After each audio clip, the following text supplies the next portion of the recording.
Hi all, this is Dr. Garabi, physiotherapist, AG Padmavati Hospital, Pondicherry.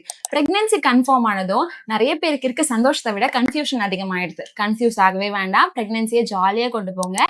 பிரெக்னன்சியில் two's and don'ts நிறைய பேர் நிறைய சொல்லுவாங்க. அந்த அட்வைஸ்க்கும் அவங்களுக்கும் என்ன சம்மந்தம் இருக்குன்னு பார்த்துக்கோங்க. ஸ்டெப்ஸ்லாம் ஏறலாமா? தாராளமாக ஏறலாம். எவ்வளோ முடியுதோ கொஞ்சம் கொஞ்சமாக 3rd மந்த்க்கு அப்புறம் நீங்கள் ஸ்டார்ட் பண்ணலாம். ஸ்டெப்ஸ் ஏறிக்கலாம். அண்ட் ஃப்ளோர் செட்டிங் பண்ணலாமா? ஃப்ளோர் செட்டிங் நீங்கள் 3rd மந்த்துக்கு அப்புறம் கண்டிப்பாக கீழே உட்கார ஆரம்பிச்சிடுங்க. கொஞ்ச நாளுக்கு அப்புறம் எப்பவுமே கீழே உட்கார்ந்தீங்கன்னா பெட்டராகவே இருக்கும். தென் இந்தியன் டாய்லெட் யூஸ் பண்ணீங்கன்னா உங்களுக்கு டெலிவரி அப்போ அது ரொம்பவே யூஸ்ஃபுல்லாக இருக்கும். ஸோ இந்தியன் டாய்லெட் யூஸ் பண்ணுறதையும் கண்டிப்பாக யூஸ் பண்ணுங்க. இந்த 3 விஷயத்தையும் மறக்காமல் ஸ்டார்ட் பண்ணிடுங்க.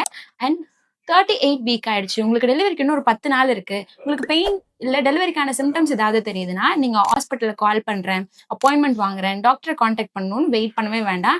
டைரெக்டாக நீங்கள் ஹாஸ்பிட்டல் போயிடலாம். அந்த டைமில் நீங்கள் டிலே பண்ண வேண்டாம். சில முக்கியமான விஷயமே கரெக்டான டாக்டர் கண்டுபிடிக்க வேண்டியது. கரெக்டான டாக்டர் தேடிட்டு இருக்கீங்களா? AG Padmavathi hospital, Pondicherry. Do follow and share AG Padmavathi hospital.